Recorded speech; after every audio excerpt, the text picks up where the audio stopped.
Good afternoon and good evening to those of you in Europe, and good morning to those of you awake in Australia. Welcome to session 2 of the ESIG 2021 Fall Technical Workshop. I'm Charlie Smith, the Executive Director of ESIG, and I'll provide a few brief opening remarks. As I think you know, we are a global membership-based nonprofit organization providing objective technical information, resources, and networking opportunities in support of grid transformation and energy systems integration decisions. We do this through workshops, tutorials, webinars, blogs, working groups, and task forces for our members, and by producing technical resource materials and briefing materials for decision makers. Our workshop sessions are all being held online and are open to everyone. This workshop was planned with the input of our ESIG Offerings Committee, chaired by Bethany Frew of NREL and Julia Matoivasan of ERCOT. The committee consists of the chairs of our 6 working groups and several of our board members. We have a great set of volunteers who really make ESIG what it is, and we encourage you to become involved if you're not already. You can find us on the web at esig.energy, send an email to info@esig.energy to get our monthly newsletter, and follow our activities on LinkedIn, Facebook, YouTube, and Twitter.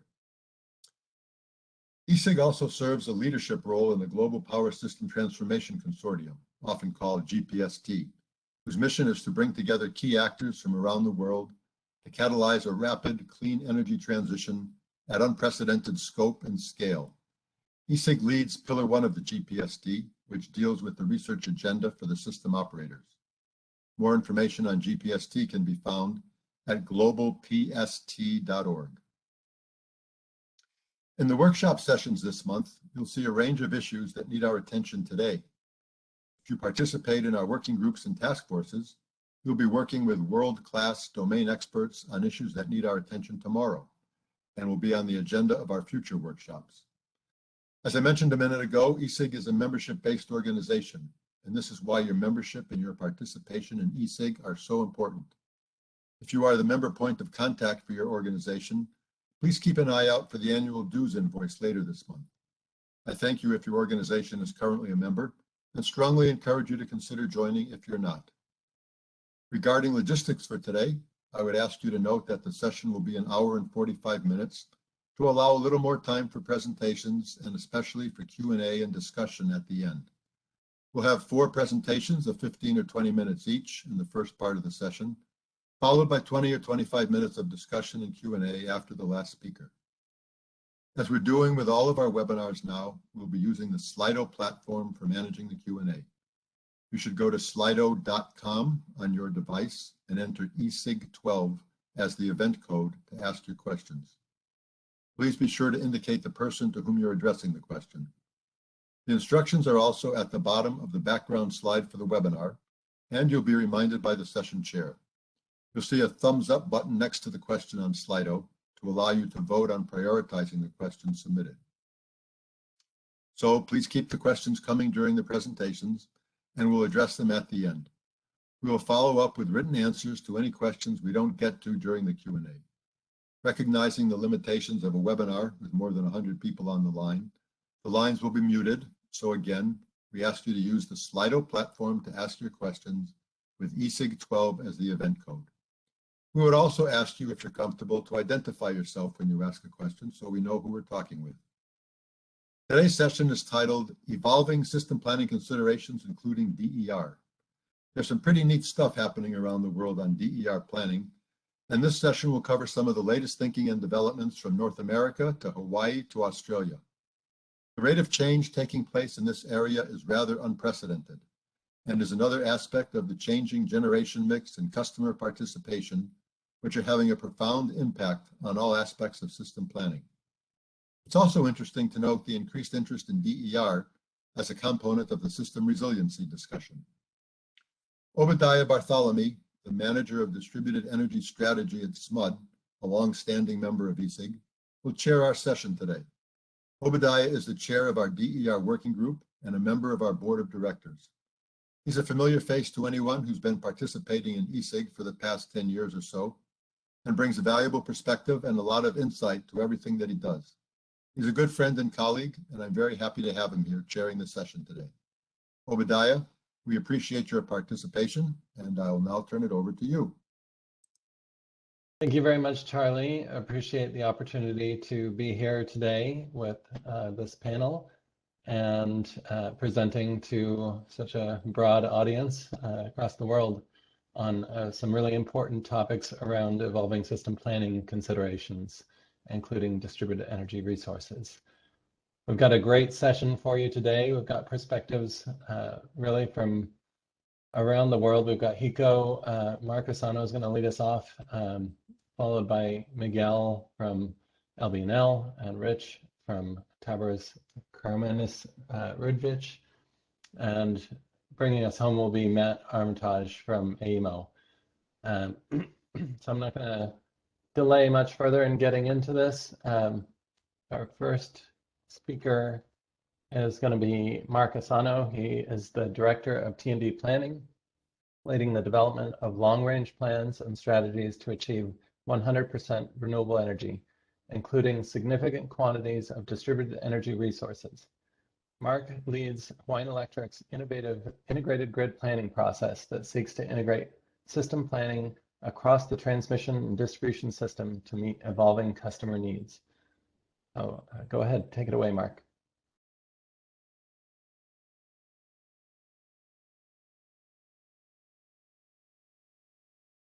Our integrated grid planning process that seeks to integrate all parts of the system, transmission, distribution, and even customer resources.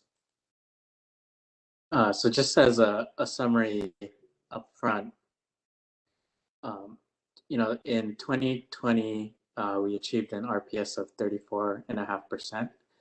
And as a lot of folks know, we have a 100% RPS mandate by 2045.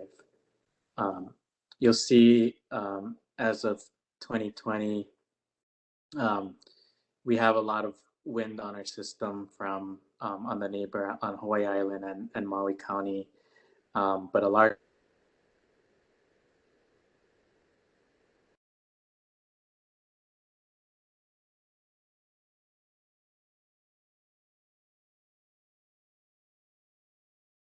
Did anyone else lose sound? Oh, we can't hear you, Mark. Oh, hey, there you go. We heard that. Maybe back up. Is this about halfway through the last slide? Is this okay? Yeah, we can hear you now, but maybe if you could go back and just finish out the second half of that last slide. Okay, okay, this seems to be working. Okay, yeah, I was just noting that we do have RPS mandates here in Hawaii, and the ultimate goal being 100% renewable energy by 2045. Most of our current mix is on the neighbor islands is through wind and customer DER, but overall, across all of our territories, you can see on the graphs there that customer DER is a predominant part of our resource portfolio.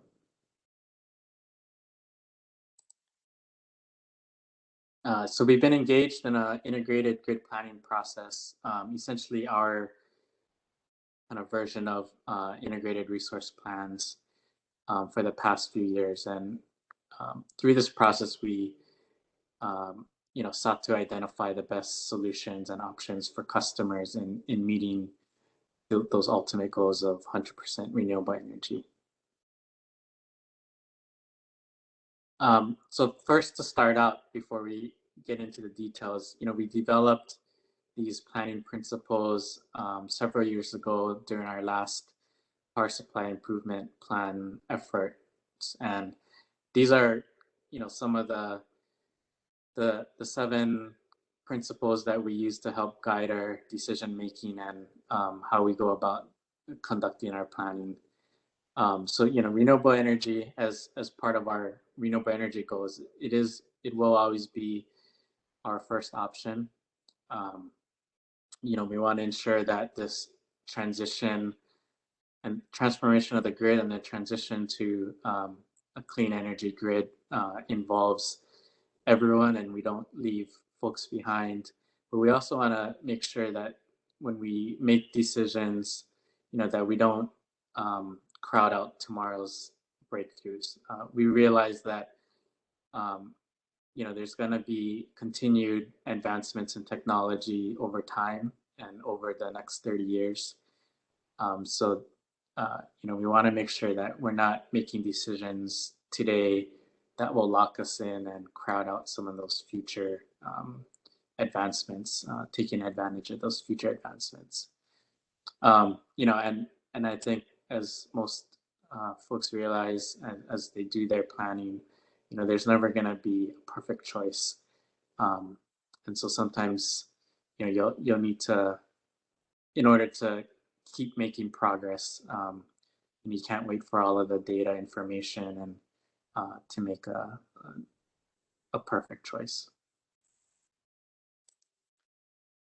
So just a little bit on stakeholder engagement as part of the IGP process. We have a pretty comprehensive engagement framework that's made up of working groups, stakeholder council, public engagement, as well as a technical advisory panel.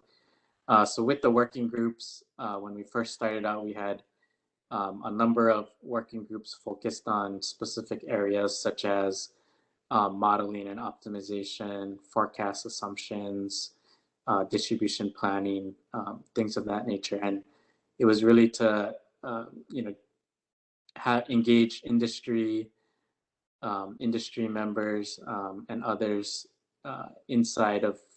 within Hawaii and outside of Hawaii to get different perspectives and being able to develop the IGP process itself. We also had a stakeholder council, or we do have a stakeholder council that has a broad set of stakeholders across the state that includes like government agencies, non-governmental agencies. So the stakeholder council is not as technical as the working groups, but they provide kind of high-level strategic guidance in all of the work that we do within the IGP process. We're also keen on engaging the public and various communities. Community engagement is one of the things that's really important as we go through this process. And as we look towards 2045, we have to continually ensure that the community is engaged in our efforts and that we're connecting with them and able to explain sort of the plans that we have and seek input from them and include that into our planning process.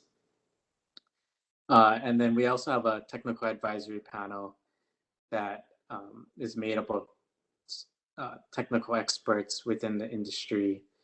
So we have folks from national labs as well as other utilities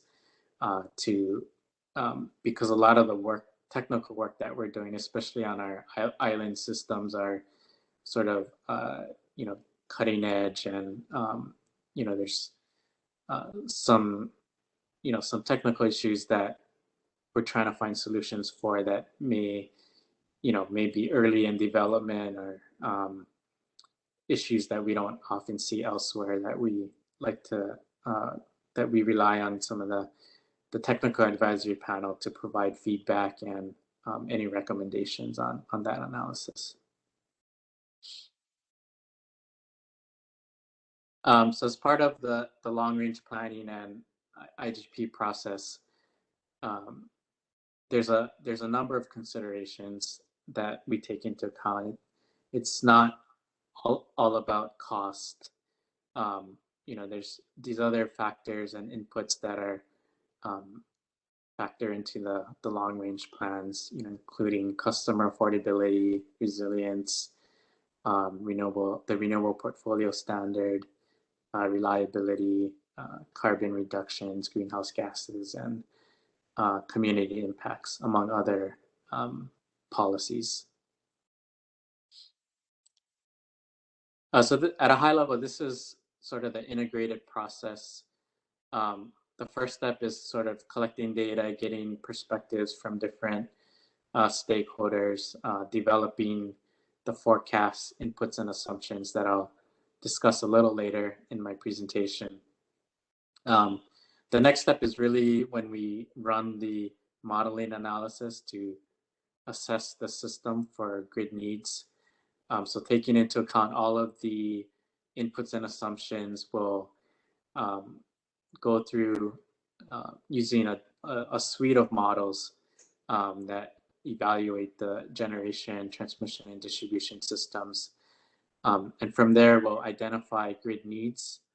And part of the IGP process is to tightly integrate the solution sourcing and procurements with the planning. So as soon as we identify grid needs, the intent is to issue competitive procurements to find solutions in an all source type of procurement to meet those needs.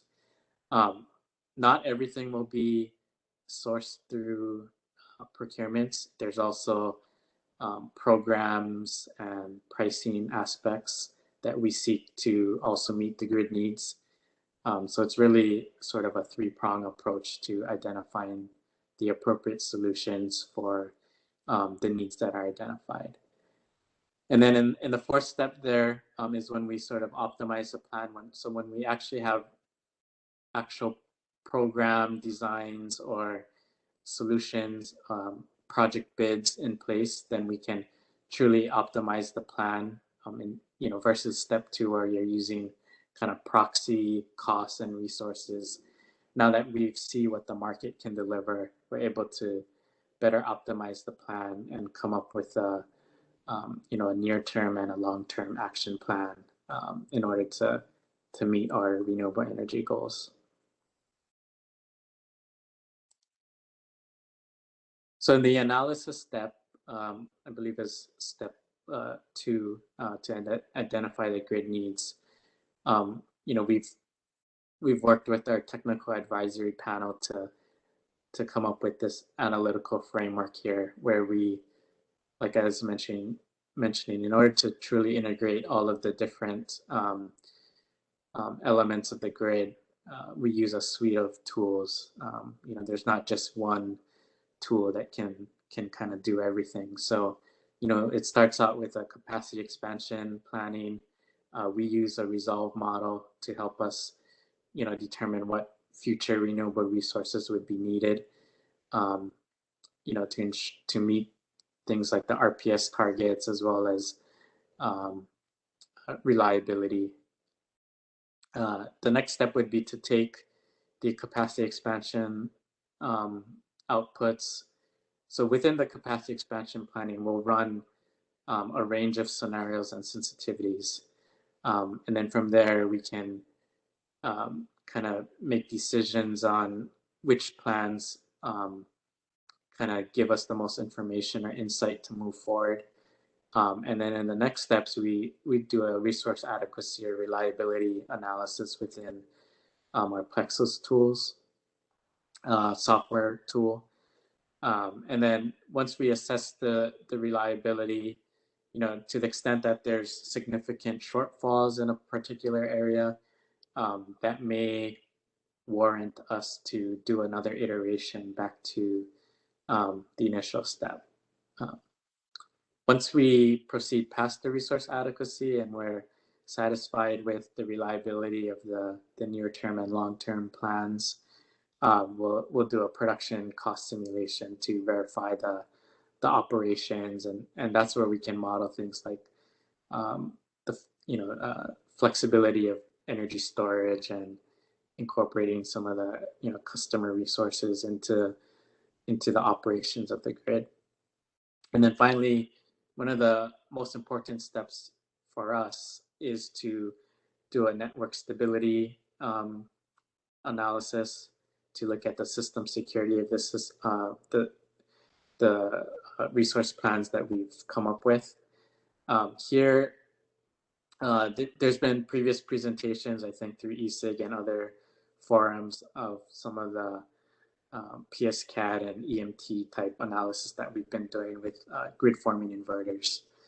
So a lot of this work is where it's kind of industry leading work, and we're you know working with things like grid forming technology, which are still in development, but we are starting to use those technologies on our grid. The other input into here is the distribution analysis you'll see at the bottom, where we use LoadSEER and Synergy tools to help with some of the locational circuit level type of forecasting and DER hosting capacity to identify what those needs are. This step will also be important to help identify any of the distribution needs based on load growth through electrification of transportation and other types of loads.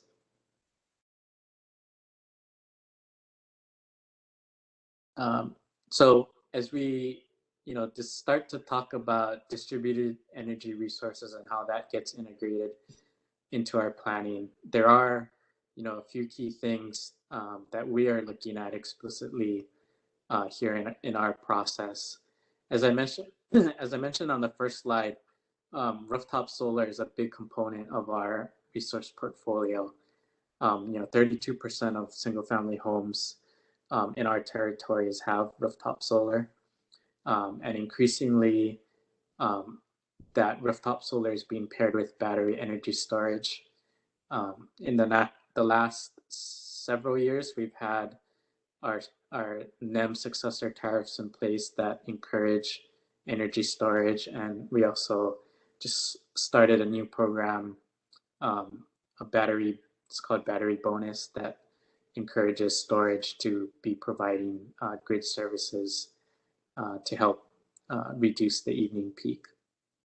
Energy efficiency is a large part of the portfolio. There's a third-party agency, Hawaii Energy, that runs our efficiency programs for the Public Utilities Commission. Some of the goals there is 4,300 gigawatt-hour savings by 2030. So we do work closely with Hawaii Energy. Once we go through this IGP process, there'll probably be additional information there that can help enhance any of the energy efficiency programs. Electrification of transportation is part of a big part of our future plans and strategies. We are making progress in this area. We've installed 25 DC fast chargers throughout our territories. We've also introduced an e-bus. We have e-bus tariffs in place, as well as a make-ready infrastructure program that will be rolling out and implementing soon. And then more importantly, all of this is part of the overall plans and strategies to reduce emissions. For us, we've been able to cut greenhouse gas emissions by 24% since 2010. So first, one of the key sort of pillars there is energy efficiency. So this was from a study that was done for the state on behalf of the Public Utilities Commission in Hawaii. This shows the achievable potential of energy efficiency savings in Hawaii. As you can see, a lot of the end uses in Hawaii, is dominated by lighting, water heating, and cooling. We don't have heating loads, so that's not a big part of the efficiency portfolio that you may typically see on the mainland U.S. So a lot of the efficiency measures that we would be going after would be sort of in the cooling, water heating, and lighting areas. So for example, these energy efficiency projections are part of the inputs that go into the IGP process. As I also mentioned, electric vehicles is a big part of the portfolio. So, for EVs, it's probably the most uncertain in terms of long-term forecasting on how that will play out. So we do look at a range of scenarios, you know, and the main goal here is to assess how electric vehicle growth will impact the electric system. For example, you know, there'll be higher peak loads that we may need to serve, additional distribution infrastructure that will be needed. So we've developed a, you know, base case, a low, and also a high. And our high is more policy driven in nature, where we're assuming that the market hits 100% saturation by 2045, and that's driven by a number of policies that we now see nationally and even internationally. So we don't want to be caught short on reliability or resources. So for us, it's sort of prudent to look at what the electric vehicle growth would look like under some of the ambitious policies that have been put into place. So here, as part of the planning process, we do need to look at a range of scenarios, and that helps us to kind of test the robustness of our plans and helps inform what may be sort of least regrets decisions that we could make over the next 5 to 10 years and still be able to have those decisions be robust against different scenarios out in 2045 and 2050. So here, what I'm showing on this slide is just what the peak load forecast would look like under different combinations of customer technology adoption. So, you know, the different layers on our forecast include rooftop solar, customer batteries, electric vehicles, energy efficiency. And for each of those layers, we do have, you know, like I showed on the previous slide, a low, a base, and a high forecast. So we just take the different combinations of those to come up with these different scenarios here. And you can see that there are two sort of bookend scenarios there that look at the highest high load and the lowest low load of those combinations. We have a base scenario, which kind of represents what we think will most likely occur. And then a couple other scenarios there that, you know, play with some of the combinations of the layers. For example, the high adoption looks at what happens if we take the high forecast of each of those customer technologies. You can see it's lower than the high load forecast because when you take the high of each of those layers, there are some offsetting impacts there. For example, high energy efficiency may offset high electric vehicle adoption, so you don't see as high of a peak as you do in the high load case. So we do use those these ranges to help come up with a robust set of plans. One other thing to point out here, a lot of the growth is driven by electric vehicles, and you'll see here that the historical peaks have ranged from, say, 1,100 to 1,300 megawatts, but you'll see going out to 2045 and 2050 timeframe, we do see significant increases in the peak load as electric vehicle adoption increases.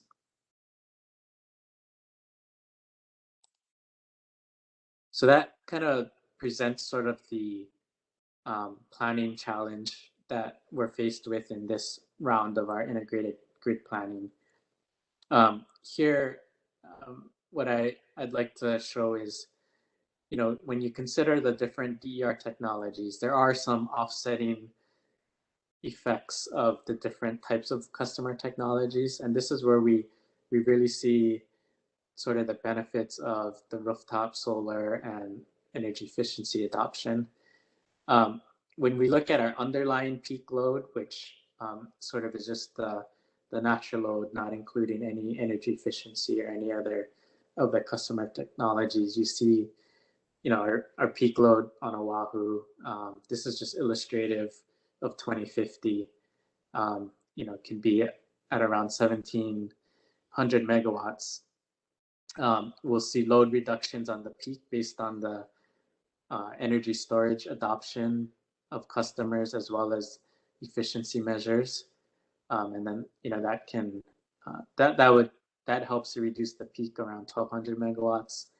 And then when you factor in electric vehicle adoption, the peak again increases. So you'll see in an unmanaged EV charging, which means customers are not really incentivized to charge at a particular time of day. So the tendency is, they may come home from work and charge their vehicle then, and that adds to our evening peak. In those cases, you see a pretty big uptake on the peak load, roughly 400 megawatts in 2050. But under a managed charging case where we encourage customers to charge during the day, where we have a lot of solar, or overnight during the low load periods, the increases can be a lot smaller. So that can have a potential significant impact as well on the resulting peak load, or the net peak load, when you consider all of the technologies that customers may adopt in behind the meter.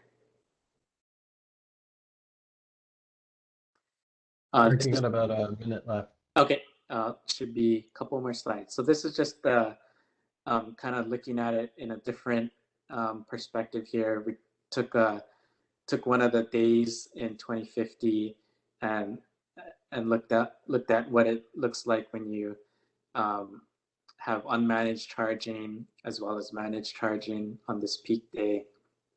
You can kind of see the shift in the load profile.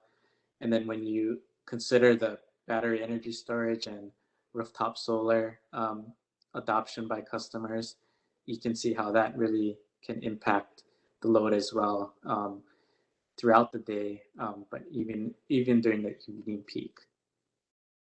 So as a result of that,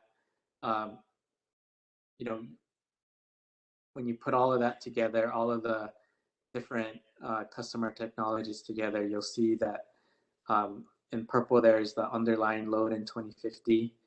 You can see how that profile can dramatically shift or change with customer adoption. The green line there at the bottom is just comparing to what we're forecasting the 2021 underlying load to look like. So there are significant impacts when considering integrating the various DER technologies into our planning process. In order to realize sort of those benefits there, to not increase the loads and managing the loads, we need to make sure that we have the right policies, programs, and rate designs in place to encourage realizing the potential of the customer technologies. And with that, I think that was my last slide. Thank you. Thank you very much, Mark. Appreciate the presentation. Just as a reminder for folks, if you have questions, please go to the slido.com website and enter the code ESIG12 at the top, and you can enter questions for Mark or any of the panelists there in that, as well as vote for questions you think are the most valuable and you'd like me to ask when we get to the Q&A session at the end of the speakers. Our next speaker is Miguel Heleno. Miguel is a researcher at Lawrence Berkeley Lab. He leads the grid planning and economics team and coordinates Berkeley Lab's participation in the advanced research programs from the Office of Electricity of the U.S. Department of Energy. Miguel is also Justice Forty Fellow at the Office of Economic Impact and Diversity, working under the Secretariat Advisor on Equity and Deputy Director for Energy Justice, Shalonda Baker. So welcome, Miguel. Go ahead and take it away.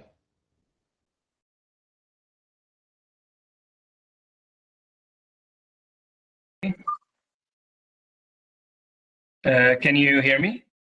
Yep, So yeah. I can hear you. So thank you everybody. Thank you for the invitation to be in the panel. I'm gonna talk about this tool we have at LBNL called the Risk Controlled Expansion Planning with Distributed Resources. I'm gonna talk a little bit about how to manage risk associated with resilience and reliability targets in the process of expansion planning. So as you know, like reliability and resiliency are extremely important, especially as we societies depend more on electricity. We have to make sure we can address routine events. So our grid has to be more reliable, but we also have to be able to withstand outages caused by high impact, low probability events. And you know, we have been seeing the term resiliency more often as this extreme events become more frequent and more impactful, and the electricity distribution. So reliability and resiliency, they are very much spread throughout the planning and operations of distribution and transmission of electricity. But they involve a lot of operations and decisions that are made hours in advance of this event, sometimes even during these routine outages or extreme event caused outages. But from the planning perspective, what we really want to make sure is how decisions that are made 5 years, 3 years, 10 years ahead of these events can actually influence and help preventing and mitigate those events. So from the planning perspective, the objective is to make sure utilities have the necessary resources on the ground, and how can they make basically informed decisions regarding routine events and extreme events, and how can they actually make informed decisions about the trade-offs between economic reliability and resilience targets. So particularly the problem we are looking at here is the distribution grid expansion planning, or splitting and sizing of grid assets, which can be of many kinds, from grid reinforcement to circuit reinforcement, recircuiting of some feeders, DER placement, or connection to.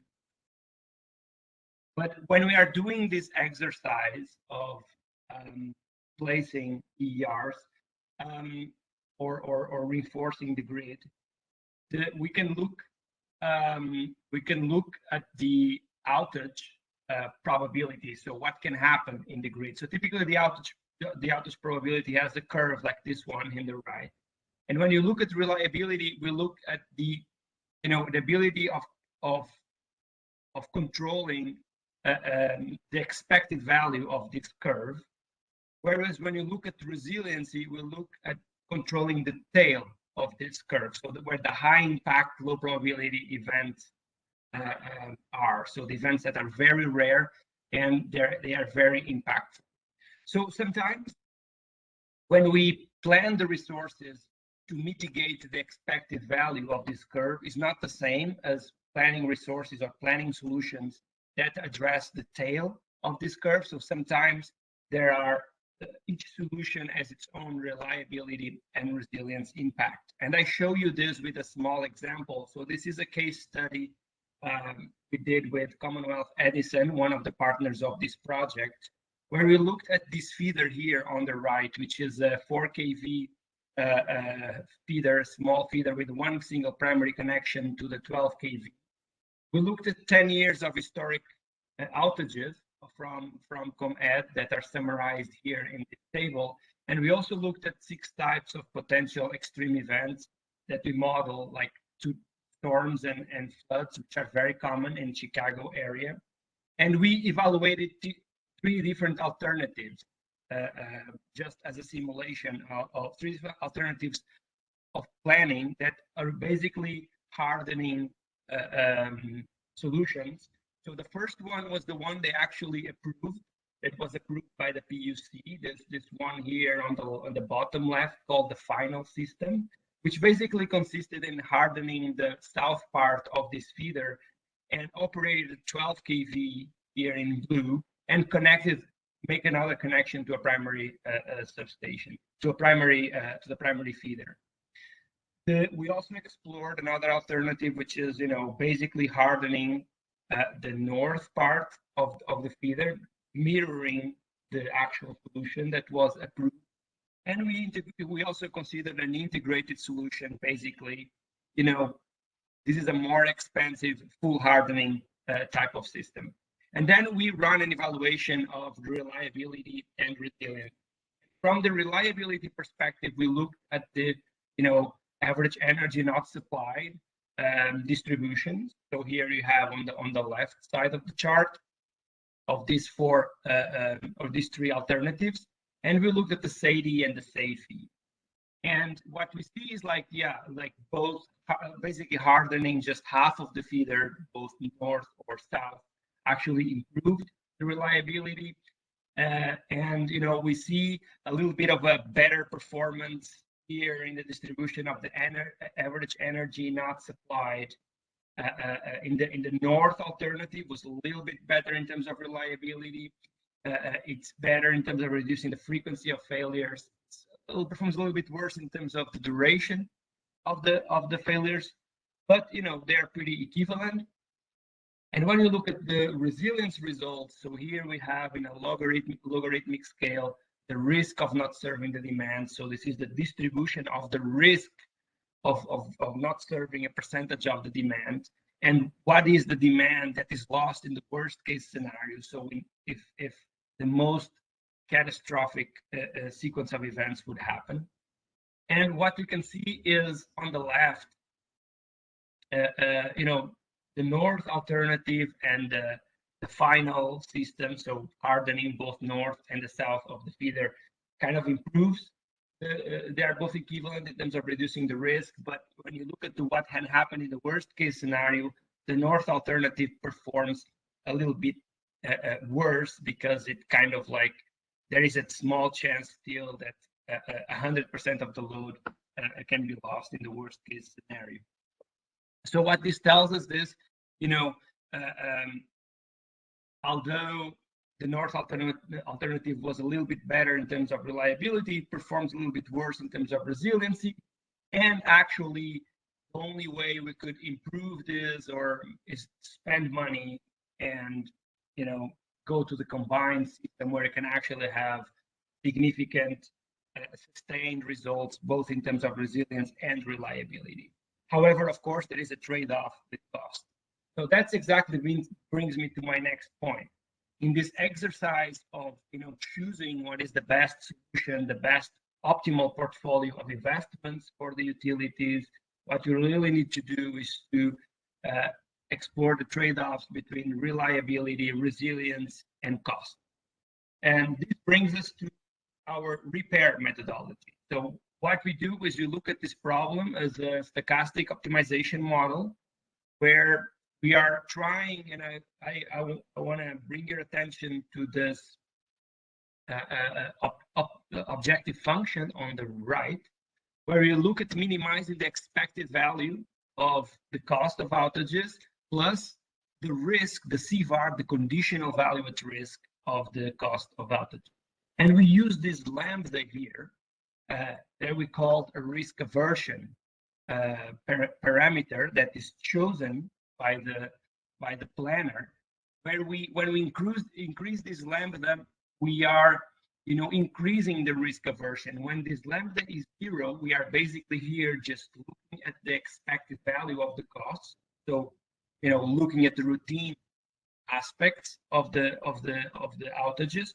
And when we increase this lambda, we actually start looking more at the risk, at the tail of what can happen in our distribution of costs of outages. And then we merge this loss of load costs with operational and investment costs, and we formulate our overall cost function.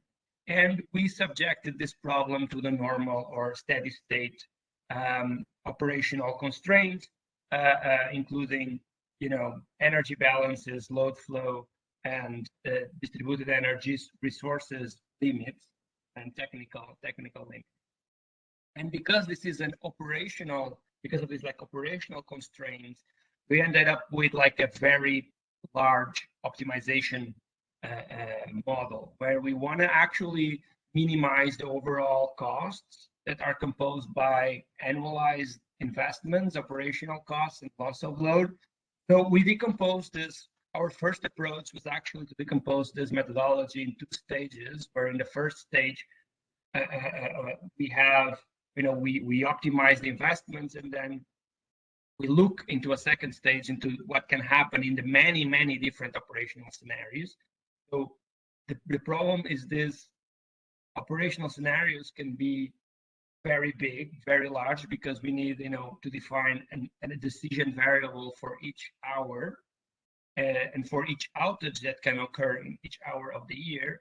And, this outage is composed by a duration of the outage and the state of the system. So the lines that can fail or the things that can go wrong. So this ends up being with a very large operational problem. And then this introduces a optimality cut on the annual loss of load cost.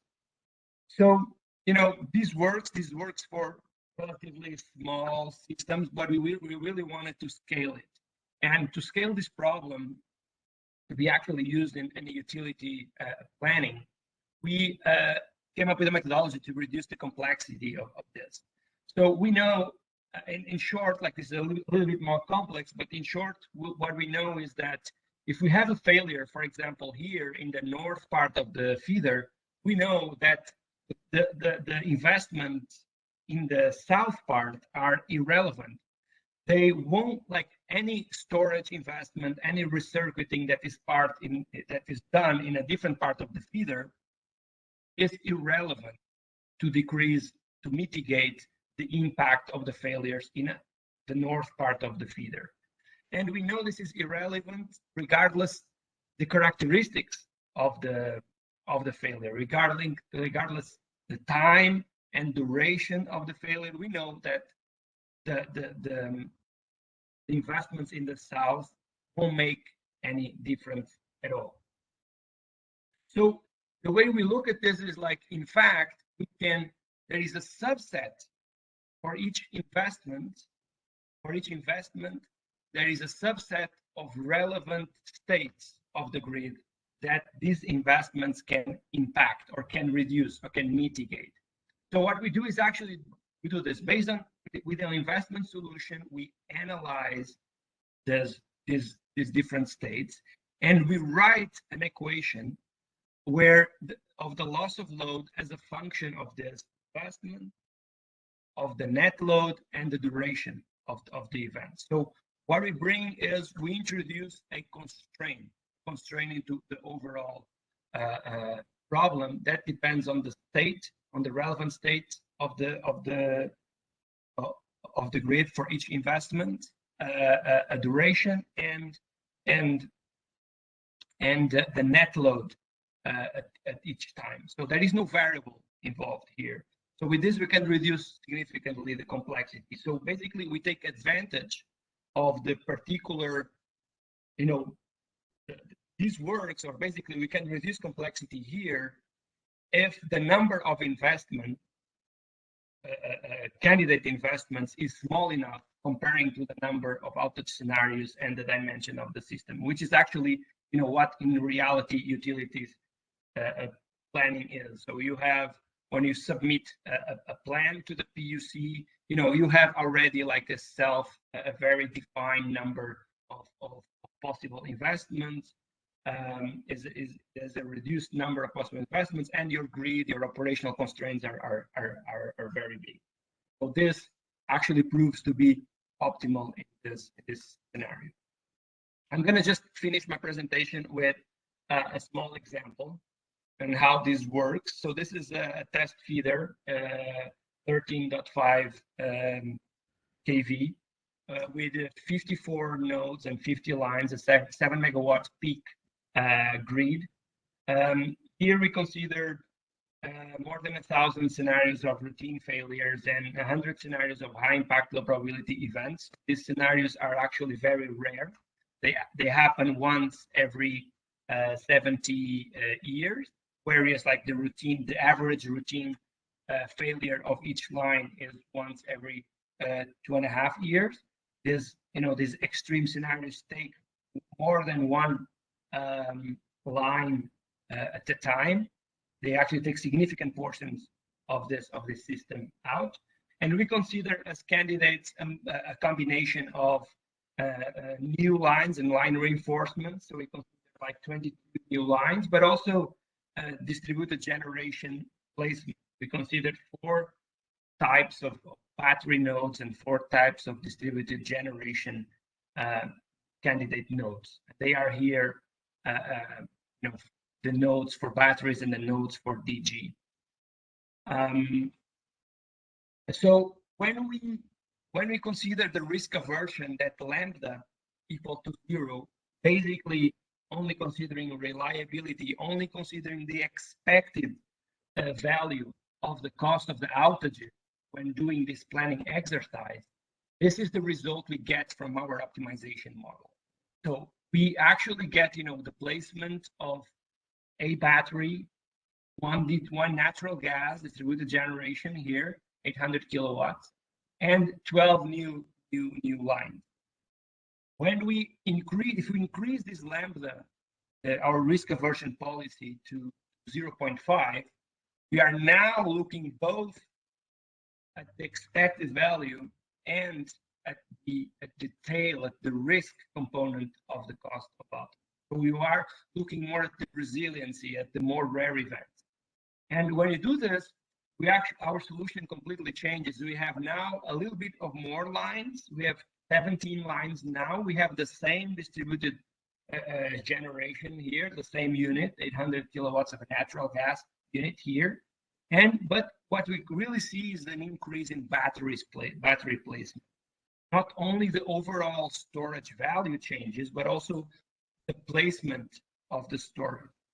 Our optimization actually takes advantage of all the nodes, all the candidate nodes to place storage. And if you evaluate now this optimization with a simulation, we bring us to this result where you can see the left is like a similar reliability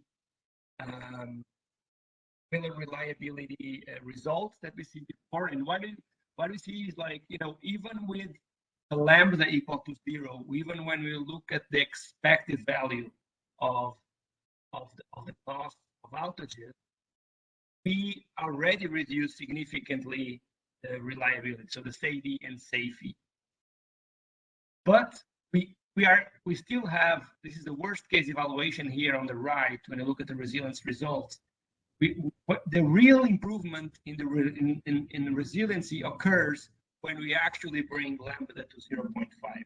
We can shift this distribution to the left. And maybe the most important result here is this very right bottom chart that showed us, compares the difference between lambda equal to 0 and lambda equal to 0.5, and the difference of costs, and the difference in terms of investment costs. And we can see here the additional cost that we pay for the risk aversion policy, which is basically a cost composed by, an additional lines and additional batteries. And here we are able to actually quantify what is the cost of the risk aversion. So as a conclusion, distribution grid investments improve reliability and resilience in different ways. It's very important to explore these trade-offs. However, this might end up with a very large cost versus risk model. So here, Repair has a very good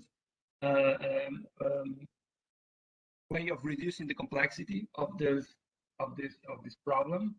And particularly, we're able to inform optimal decisions both for reliability and resiliency, and particularly capturing the additional cost of risk aversion. Yeah, and I'll end up with this is the project team. I'm just one of the people involved. This work is mostly funded by the Department of Energy, Office of Electricity, and is in partnership with Commonwealth Edison. Thank you very much, Miguel. I appreciate the presentation. And I'd like to just remind folks again that if you've got questions for the panelists, to please go to the slido.com platform and use the ESIG12 as your code to enter your questions and to vote. Let me just 1 second here.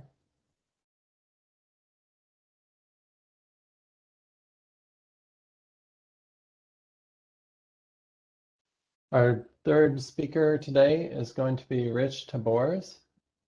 Rich is the president of Tabors Karamanis Rudkovich, an energy economics and engineering consulting group in Boston.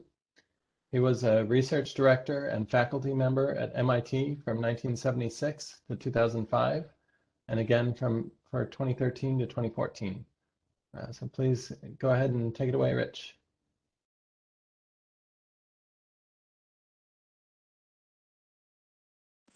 I'm hoping you can both hear me and see my screen.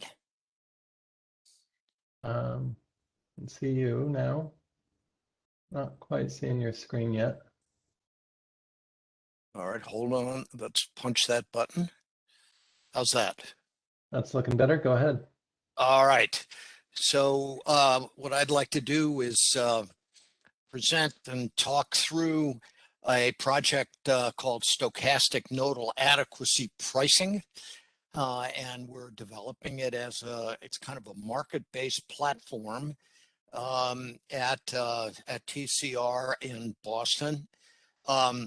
SNAP is in lots of ways trying to redefine a little bit, like Miguel did a minute ago, what it is to be resource adequate in a modern power system. And we will admit that we've kind of built upon, or built in really in parallel with the activities of ESIG in terms of the Resource Adequacy Task Force, which has identified a whole set of things that are missing with regard to size and frequency and duration, chronological operations, and sort of a set of if you will, facts that we agree with, and kind of, as I said, in parallel, we've kind of been working on specifically. So in a lot of ways, what ESIG, in terms of the Resource Adequacy Task Force, has identified are a lot of the goals that are built into what we've developed as the so-called SNAP project.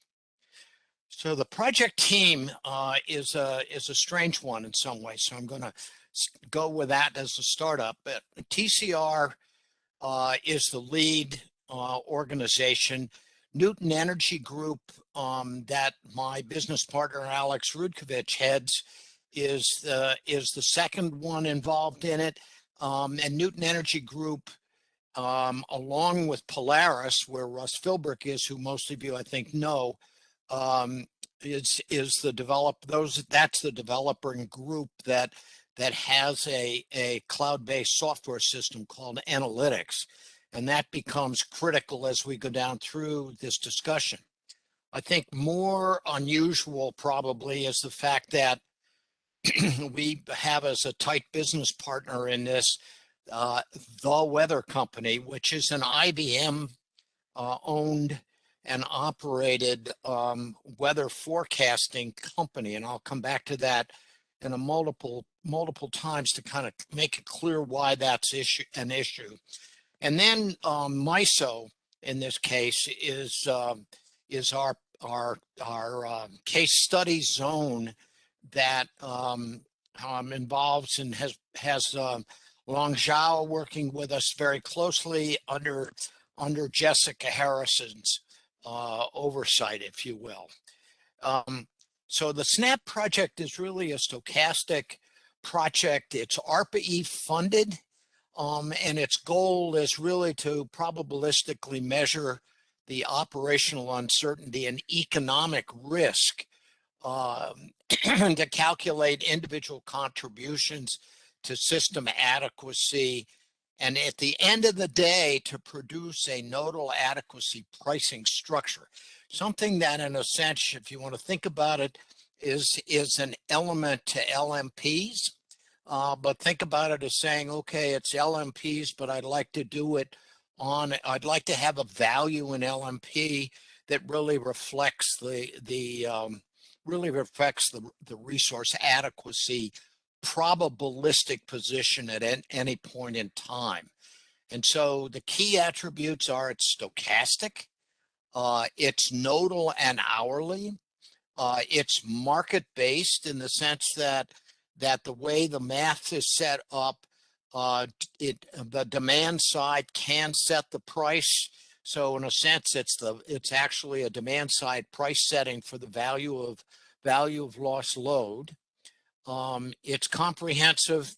We believe it enhances reliability. We're trying to prove that, and that as much as possible, it's transparent in that it provides resources themselves. In other words, the actual resources, a reliability price incentive that's based on their operating capability. So very much oriented toward that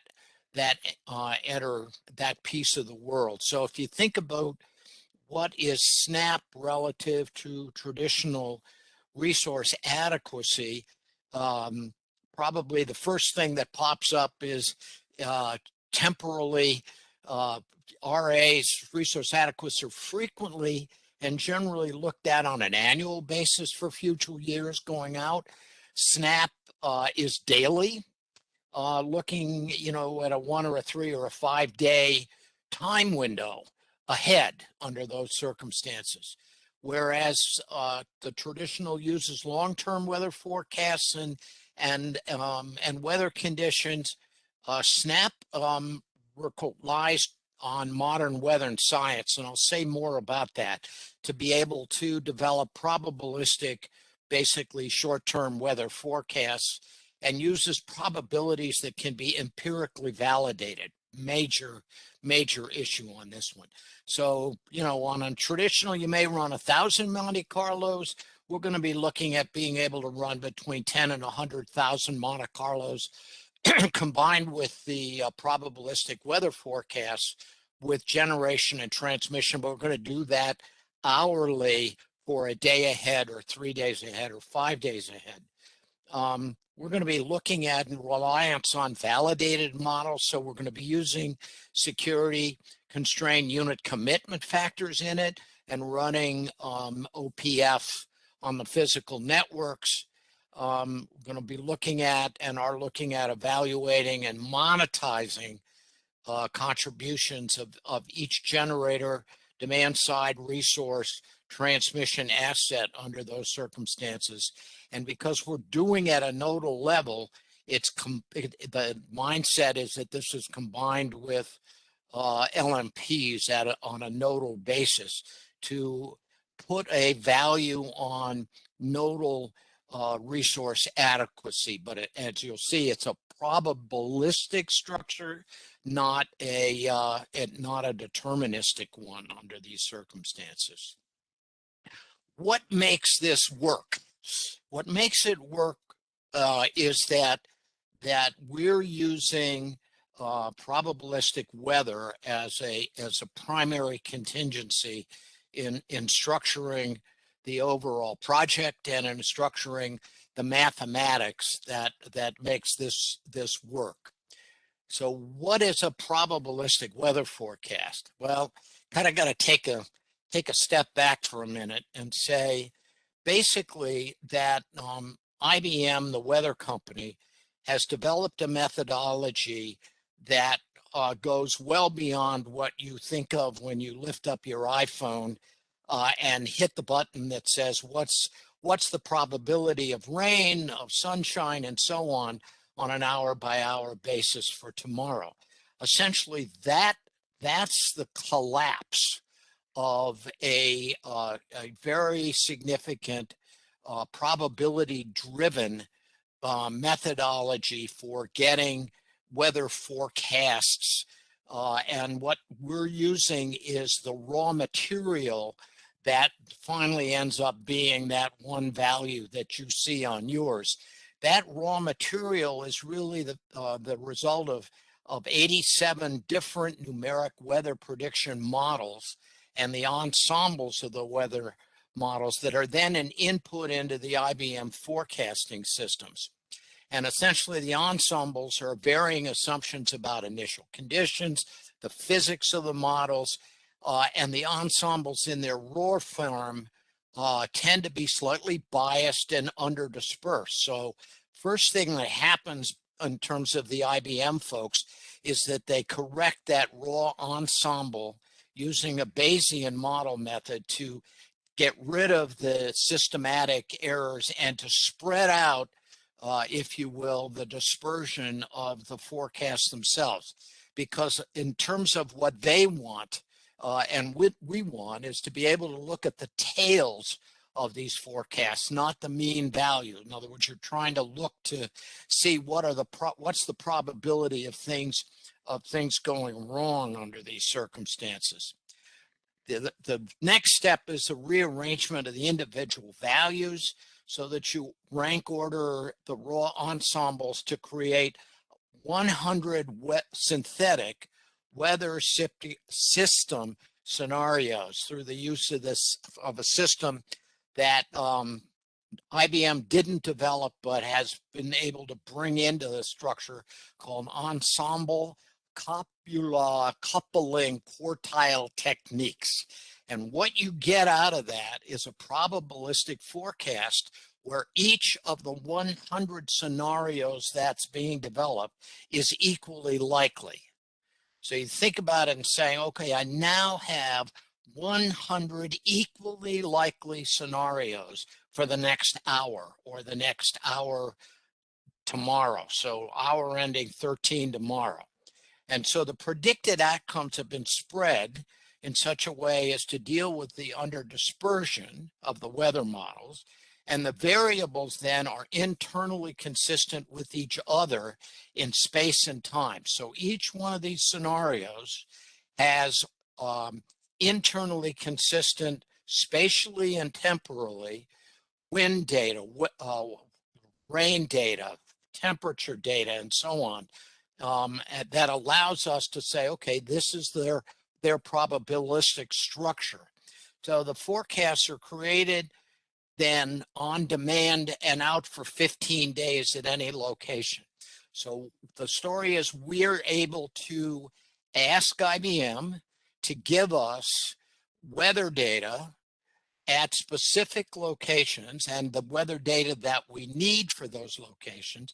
So basically, for instance, wind at surface, wind at hub height, temperature in general, probability of rain, cloud cover, and so on, at each location where those locations are on a 4 kilometer by 4 kilometer grid across the world, but we're only interested in it for MISO under those circumstances.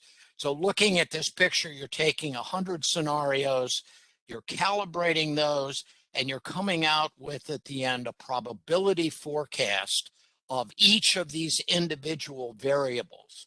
And to make you give you a slight headache, essentially what you're looking at is original ensembles get broken down mathematically into percentiles, not probability, sorry, and then go down into prototypes.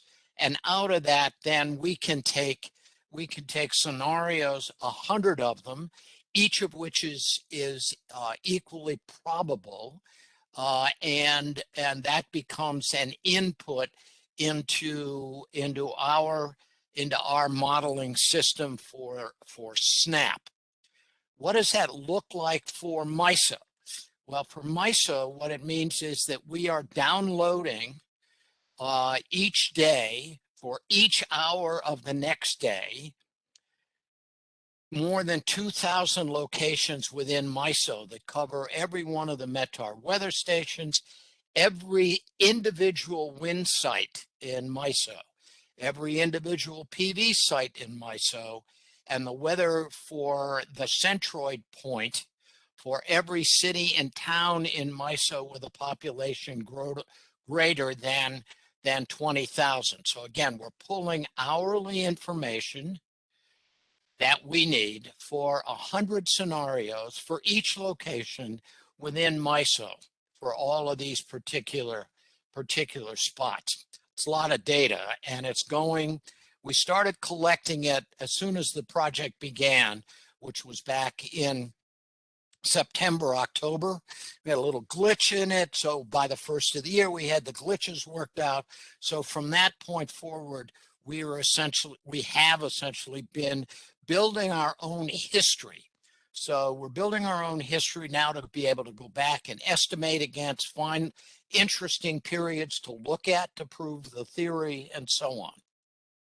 So what does SNAP do? Well, we're combining weather science with power systems engineering, economics, and then we're doing all of this, fortunately, working off of the cloud. So in general, at a picture, you can see what we have is a set of external data structures that we work on. Then we use analytics, our cloud-based SCUC system, to be able to actually calculate out the metrics that we need in terms of the values that we're looking for. So we're going to a position where we're continuously reassessing system adequacy physically and economically, driven by probability distribution. Now, why do we care about that at this point? The issue that brought us together on this project is we've always had, and we've run and do our analysis using the cloud-based analytic software structure, which is made up of PSO, so Russ is part of it, plus Alex's part and John's, which is the development of the technology to be able to bring things onto the cloud and analyzing significant detail hourly over 20 years, for instance, the operation of the Eastern Interconnect or PJM, New England, and so on.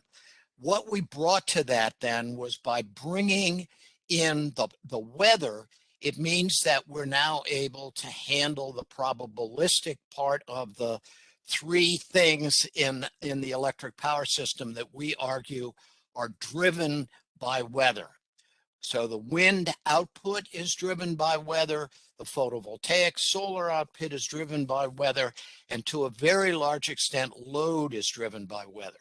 So what we're looking at under these circumstances is the argument that says, probabilistically, I need to be able to look at load probabilistically, wind and probabilistic, solar probabilistic, and then line ratings as well, to look at those variables in an absolutely consistent way across 100 different weather scenarios. So I'm looking at 100 different pictures of weather, of wind, I'm looking at a uniform picture 100 times with load, wind, solar, and line ratings built into it. So that's the general scope of this activity. Specifically, the first step is really to pull together the information that's required for us to process it. So this is pulling in to our system now, each weather probabilistic forecast that includes each of our pulls includes 100 comprehensive 3D weather scenarios with a 1 hour time step on a 4 kilometer by 4 kilometer spatial grid. Then SNAP plays out 100 weather scenarios, capturing all of the temporal and spatial correlations for weather and renewable resource. And I'll say more about that in a minute. And then concurrently, SNAP accumulates information about the state of the electric grid, the key planning and scheduling decisions for the next 24 to 144 hours. So the top of this picture is an indication that what we're pulling out is weather, you know, the raw data that we need, except it's not very raw at that point. And then we're getting the systems operations data from the systems operator, and we're carrying that to the second step. And in the second step, what we're doing is we're effectively translating the weather scenarios into highly granular load scenarios, then unit specific by location, wind and solar output scenarios, and then transmission line rating scenarios. And then each weather scenario is paired against standard generation outage scenarios and standard transmission outage scenarios that are produced using traditional Monte Carlo methods. So that bottom half is sort of old style Monte Carlo, given data that we have about what we now use for generation and transmission, and the top half is developed out of the weather scenarios that we've been discussing. About a minute left, Rich. Okay.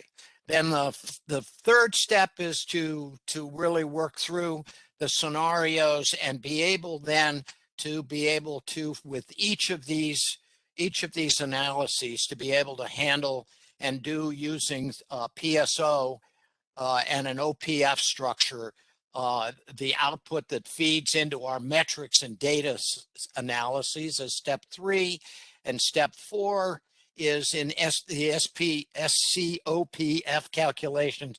We minimize production costing for unserved load in terms of value of lost load based on generator offers as they submit them, reliability input interruption bids as can be submitted by users of the system.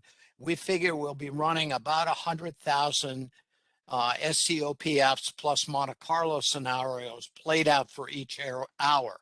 The key to this in the bookkeeping is if when we do one of these 100,000 scenarios, there is no inadequacy, we keep track and remember we did it, but we don't have to do anything with it. Whereas if an inadequacy event occurs, then we follow up with that to find the location of the inadequacy and all of the impacts of that inadequacy at other locations in the system.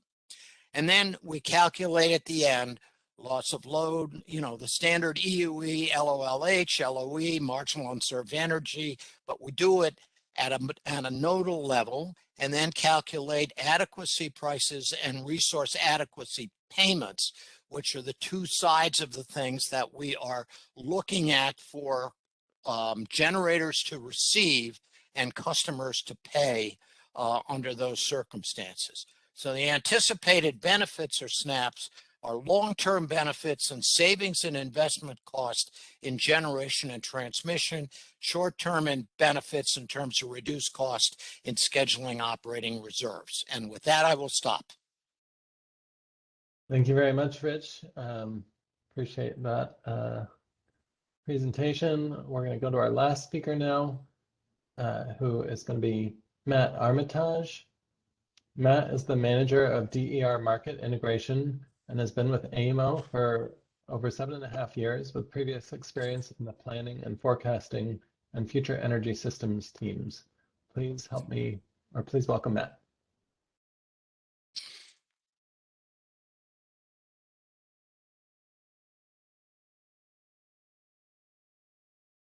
Hi all, thanks for having me.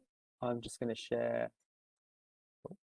The right one. I've just done a couple of minor updates. Here we go. Let me know when you can see that. Yeah, we can see it. Yep, there you go. Looks good. I'll start my video too. All right, great presentation so far. So my name is Matt Armitage from AEMO.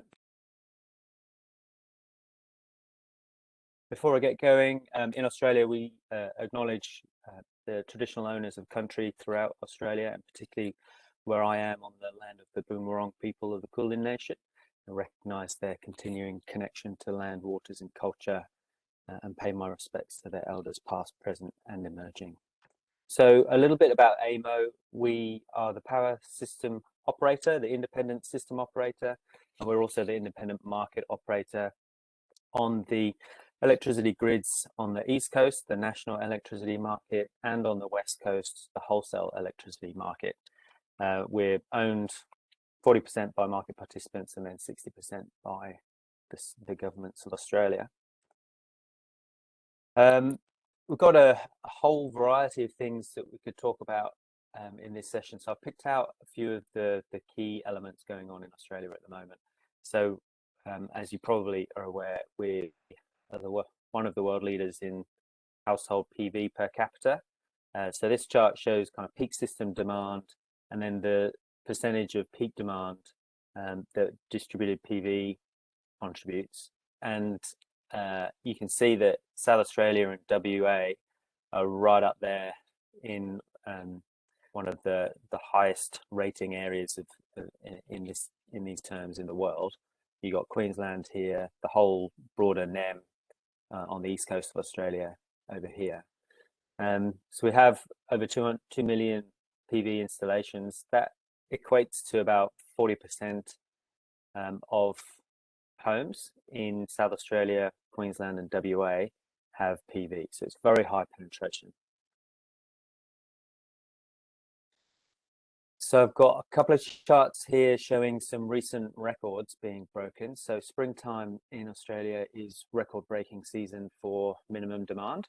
And so this chart here shows earlier this month, 2nd of October, in South Australia. So the entire underlying demand, that's this dotted line here, underlying demand was met by solar energy. The light kind of yellow is rooftop PV, and then the orange is utility scale PV. That was the entire underlying demand of South Australia, an entire state in Australia, was met by solar during that entire hour between 11 and 12. And the minimum demand level of 239, that was only 3 megawatts above the actual record that was broken the previous weekend at the end of September. So a lot of PV happening in Australia at the moment, and it continues to get installed. So basically every spring is record-breaking season. This record could get broken again before springtime is out, and then next year it'll get smashed again. So this is the same date, Sunday 3rd of October. Oh, sorry, the next date, Sunday the 3rd of October, and this is across the entire east coast of Australia, the national electricity market. So a new all-time record low, under 14 gigawatts.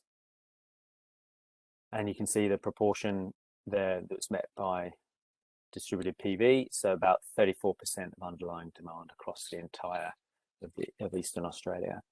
And in Queensland, it was about 42% of underlying demand being met by rooftop PV. So this chart shows an output of our planning studies. So planning studies very similar in setup to what Mark went through. And so this output shows the projected minimum demand on the NEM mainland. So that excludes Tasmania, but on the NEM mainland, going out to 2026, and it's showing the proportion of demand met by distributed PV. So we're currently, around 35% minimum demand, that record that was just broken. And you can see that we're projecting in a few short years to be, upwards of 70% met by distributed PV at times. Typically, it'll be on sunny spring weekends, but it will get more and more frequent. And so we're really planning for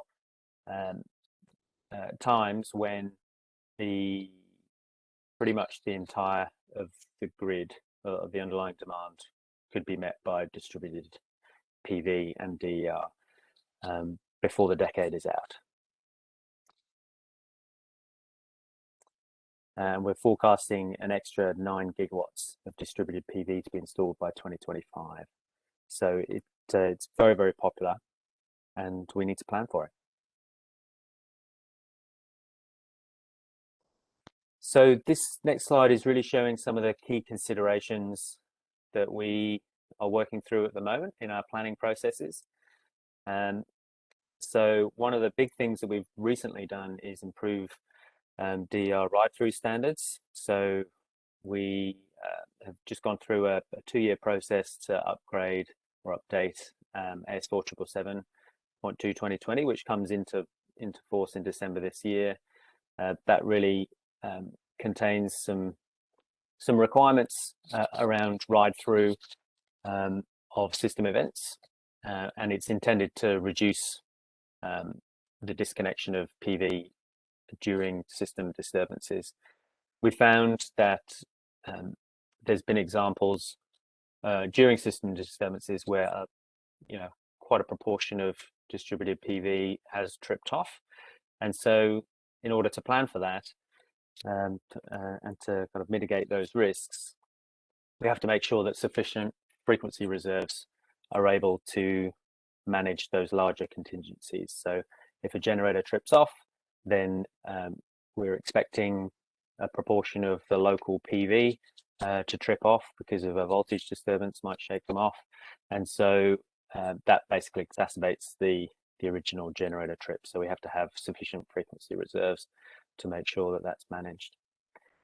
We're also going through a process of we've already reassessed under frequency load shedding schemes. So when you got that much PV happening, at times if there was an event that required under frequency load shedding to kick in, if a lot of the nodes are reverse flowing at that time, then it can exacerbate the frequency decline. So we're going through a process of implementing dynamic arming in particular areas so that we can make sure that when a UFLS scheme is required to be actioned, it kind of monitors which nodes are reverse flowing and avoids tripping those flows. The next one is updating load models. So obviously load models are really a foundation of a lot of the modeling that is done, and we've just gone through a process, quite an extensive process of updating those underlying load models to make sure that they represent growing distributed PV levels, and they'll have to in future, I guess, consider EV penetration as well. Although Australia's a bit of a slow starter on EVs, we would expect to ramp up over time. The next one is transmission limits. So we have to make sure that at a transmission level, we're obviously operating within the stability limits that take into account the possibility of larger contingencies. And we've just started to publish market notices to notify the market of minimum demand risks. So we already publish market notices called lack of reserve events. So that's when there's peak demand events and there might be lack of supply. So we publish LORs, lack of reserve, when there is potentially a risk to not enough supply being there. We're now starting to publish minimum system load event notices, which notify the market that we need more load on the system in order to mitigate system security risks during those minimum demand events.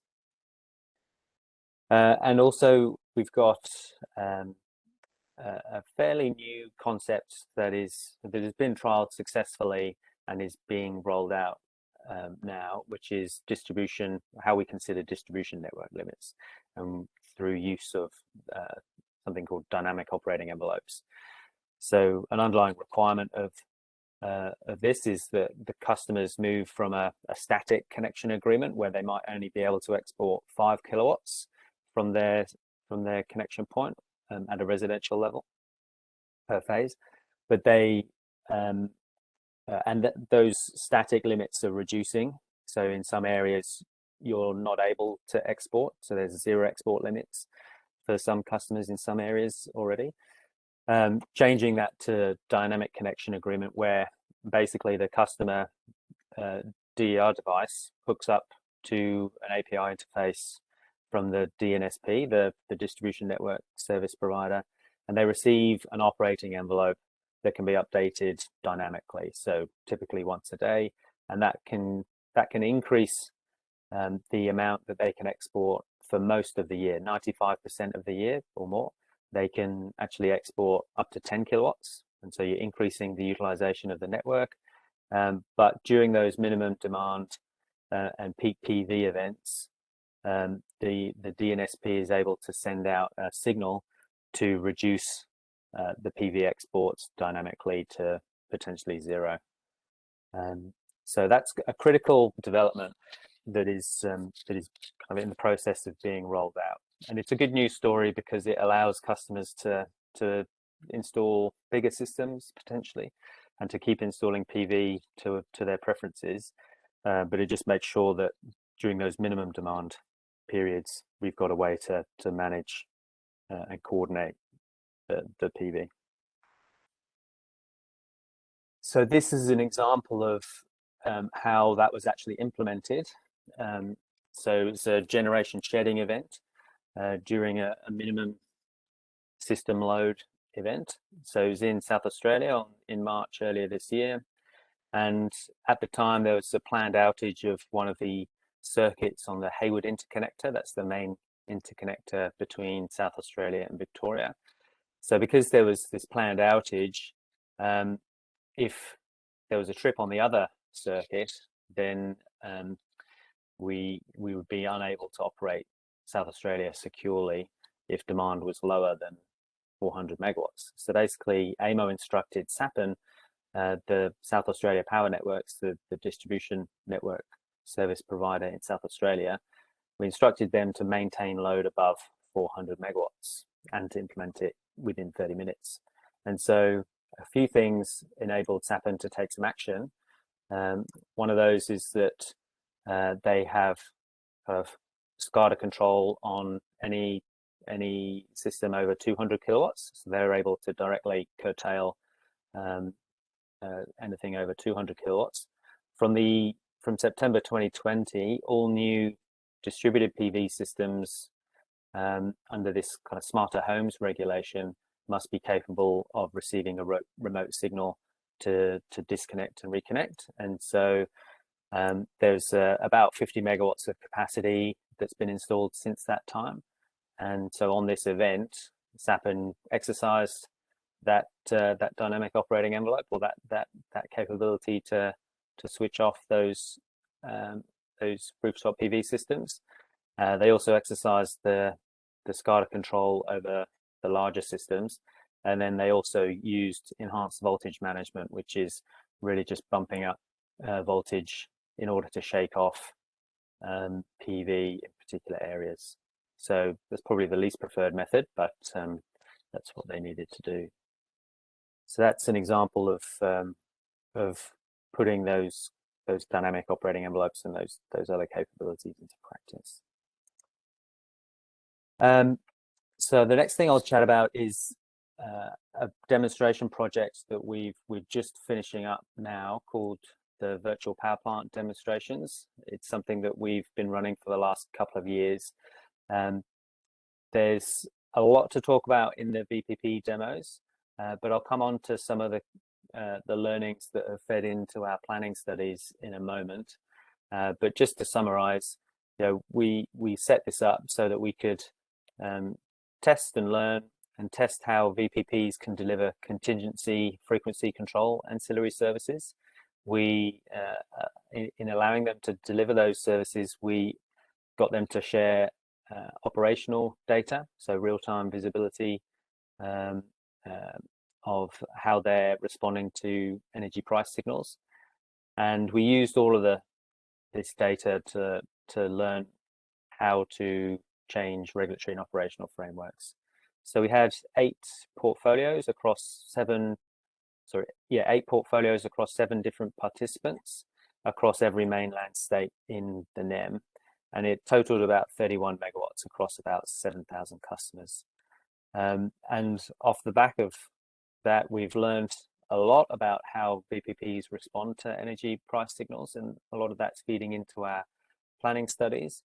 We've also fed a lot of learnings into a consultation on the technical specification for DER to provide frequency control services, and that consultation is just in the process of winding up.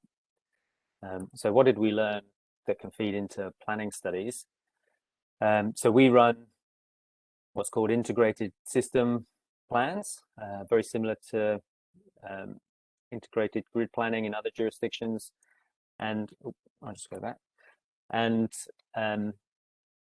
they're a heavy modeling exercise, but they necessarily need to have some fairly high level and coarse assumptions when thinking about VPPs.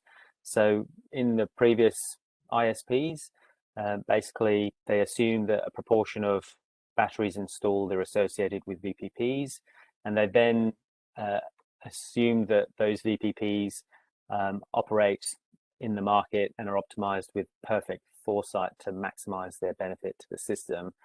They essentially are modeled very similar to a pumped hydro storage scheme, and that's how they're kind of modeled in the integrated system plan modeling.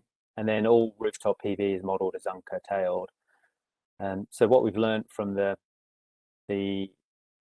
VPP demonstrations is that the proportion of batteries in VPPs has been underestimated. So there's about 25% of all batteries registered in our DER register in the NEM actually took part in the virtual power plant demonstrations, and there's probably a higher proportion that is registered with a VPP somewhere in the NEM, and so we're updating that proportion in our ISP modeling.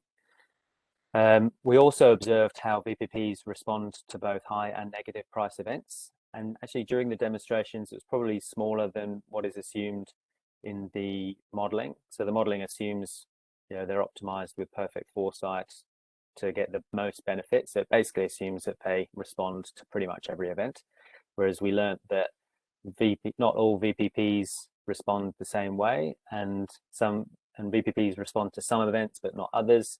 There's various reasons for that. Some to do with kind of contractual reasons.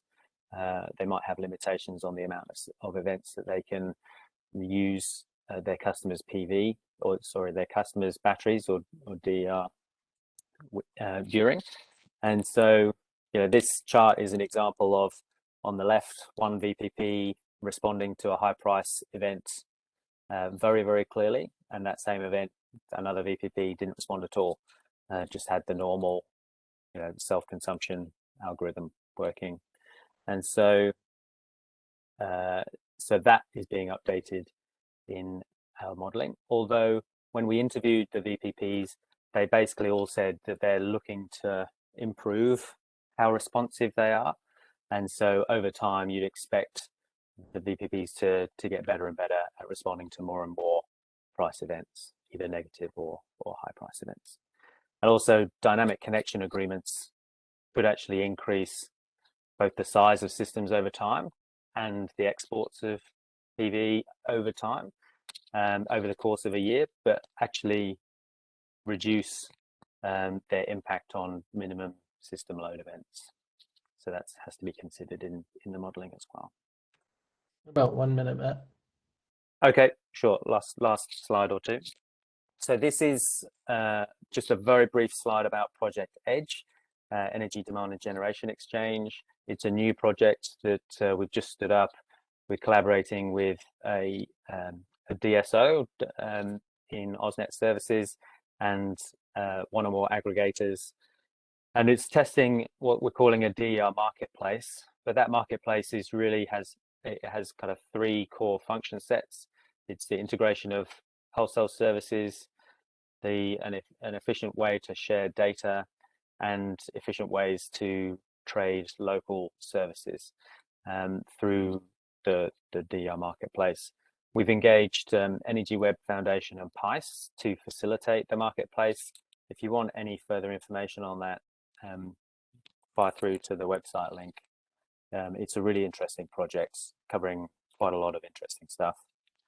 And one final word on a couple of other programs that are running to collaborate with industry to plan how to integrate this kind of vast amount of DER that is happening in Australia. There's the Distributed Energy Integration Program. It's really a collaboration across the industry to get the most benefit for all consumers out of DER. There's 4 working groups that we're actively pursuing at the moment: network access and pricing, interoperability, dynamic operating envelopes that we just talked about, and EV grid integration, the 4 focus areas right now. And there's also a DER implementation plan that's just been published from our Energy Security Board, which is a collection of the market bodies in Australia. And there's a website link there if you're interested. Lots of good work in that plan. Okay, and that's me done. Excellent. Thanks, Matt. That's a really fascinating set of slides you just went through. Quite a look into the future of DER integration and VPPs. Just as a reminder for folks, we're going to transition now to Q&A. If all the panelists could turn on their videos, and we're going to be using the Q&A that's in the Slido platform. If you want to ask a question, go to slido.com and enter the code ESIG12, excuse me, and also vote on questions you'd like to hear the panelists react to. So the first of those questions that we've got is from our executive director, Charlie Smith. He asks, Mark, what is the resource adequacy plan for multiple cloudy days with low solar input? Yeah, it's a good question. So that's a topic we're actively looking at and discussing right now. We have proposed a methodology to assess resource adequacy that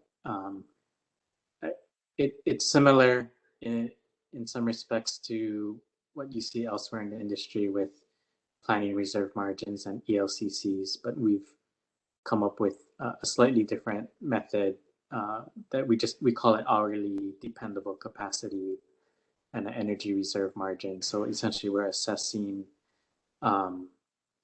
whether there's sufficient energy for each hour of the year, plus some reserve margin to cover contingencies. And then for solar resources and wind resources, we use some historical data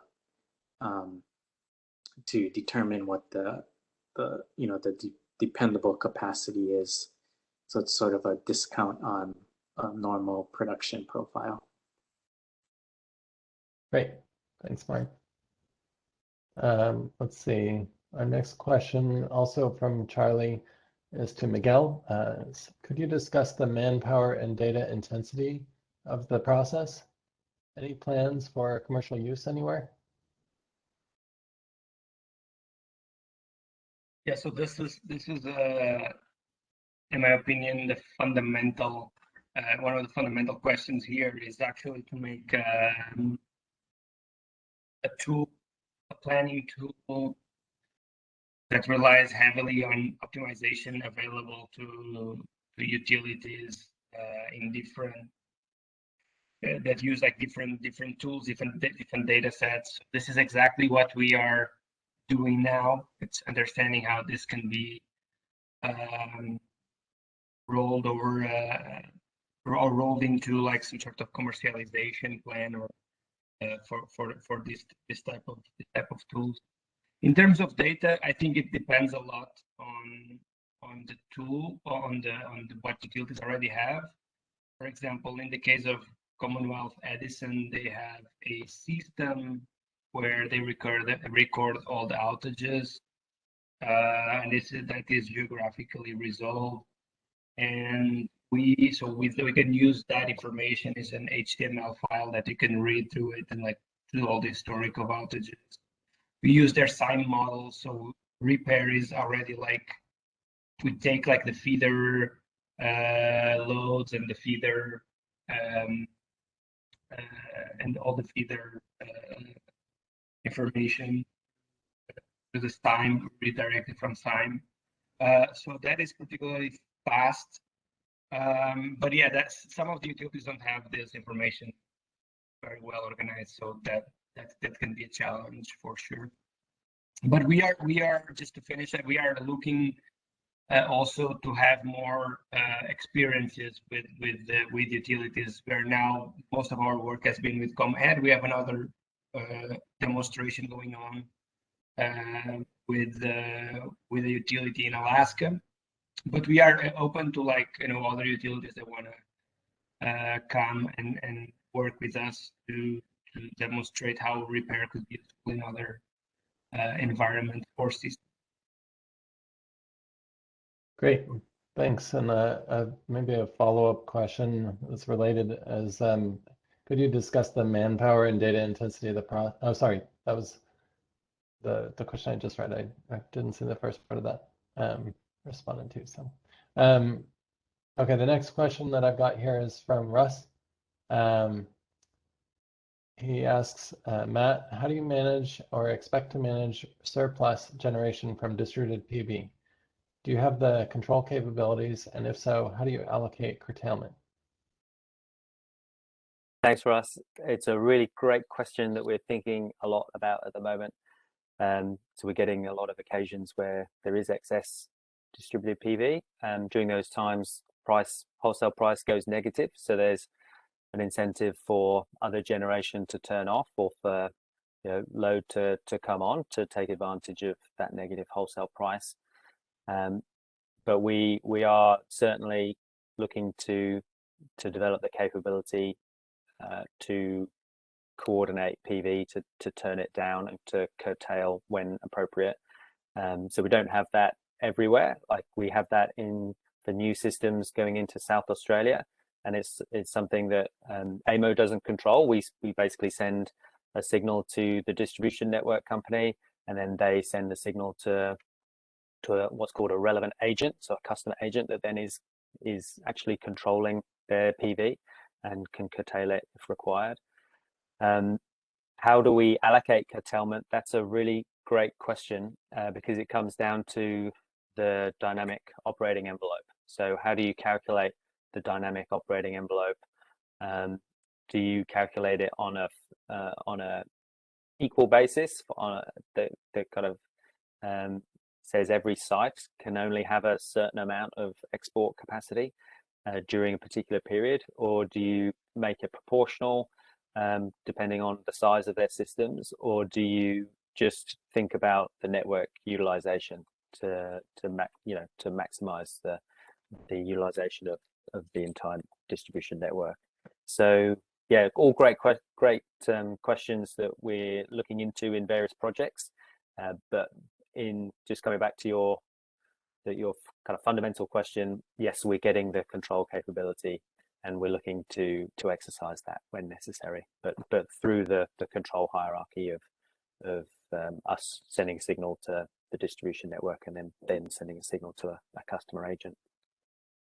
So just to follow up, are you using a mixture of those approaches to kind of affect curtailment at this point in your pilots, or are you not having to curtail yet, or can you clarify? Yeah, so I mean, we've had to curtail on occasions in South Australia. So really what we're looking to happen is that there be a market response first. So the negative price drives the market response. And what we're seeing as well is that retailers, because they're exposed to the negative price, they might start providing incentives to their customer base to bring load on during the middle of the day, or even they might even pay their customers to turn off their PV, because so they can minimize that exposure to the negative price.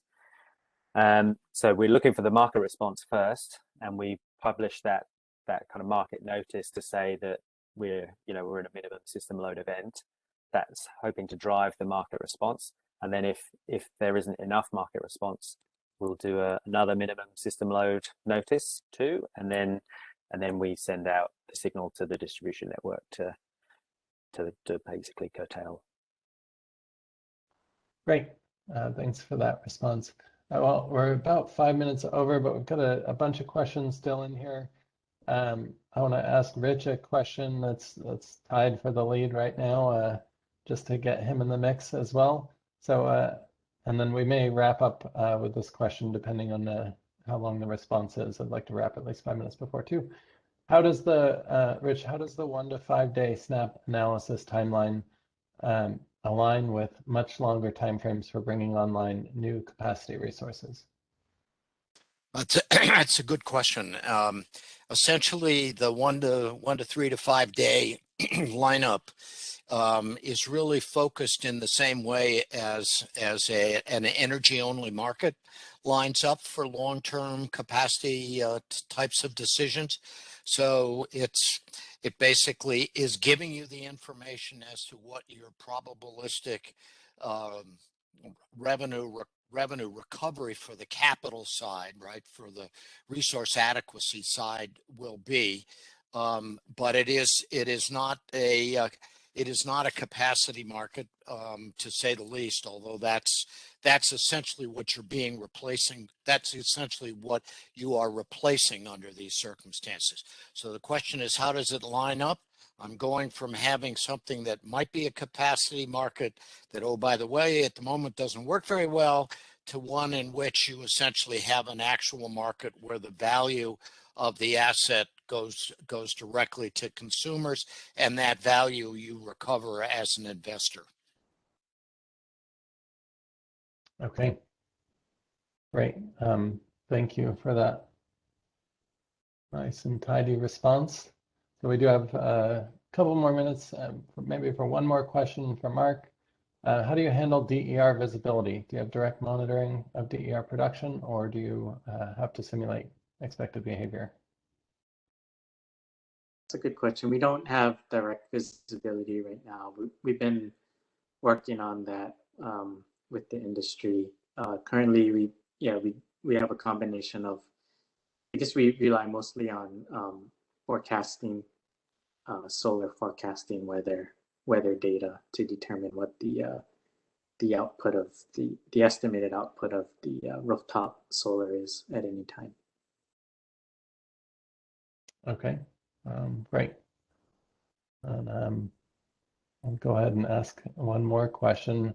Do you see, this is for Mark also, do you see negative net loads in the future? And if yes, do you have policies set up to address this?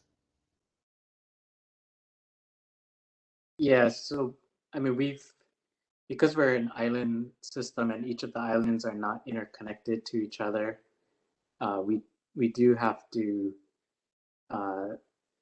be careful about the planning and the operations in that respect. We've had cases where we've had over generation. So, it becomes somewhat problematic with rooftop solar that can't be controlled. So that's why we're working on trying to be able to control rooftop solar so that we can manage the system more effectively. Right now, some of the mitigations are, introducing more storage and just getting controllability of the resources. Okay, great. Thanks, Mark. I think it's about time to wrap up. So I want to thank all of our panelists for their great contributions and discussion today, and really thank all the audience for your participation. I think this has been a fantastic discussion on the evolutionary thinking on planning systems with DER. And as a reminder, we will follow up with written answers to the questions we didn't get to during the Q&A. So appreciate all of those that were submitted. I'd also like to remind you that the workshop sessions are being held on Tuesdays and Thursdays throughout the remainder of October for our fall technical workshop. We have a session this Thursday on hybrid power plants that's chaired by Caitlin Murphy of NREL. There's no charge for these sessions, and you're all invited to attend. Further information on registration is provided on the ESIG website at www.esig.energy. And also a reminder that these sessions are recorded on YouTube. So if you missed some aspect of this session or a previous session, you can go to the ESIG YouTube channel and revisit it there, or access them via the registration link to just click on prior sessions. Thank you again to all our panelists and to participants. Stay safe, and we look forward to seeing you again on Thursday. Have a great day, everyone.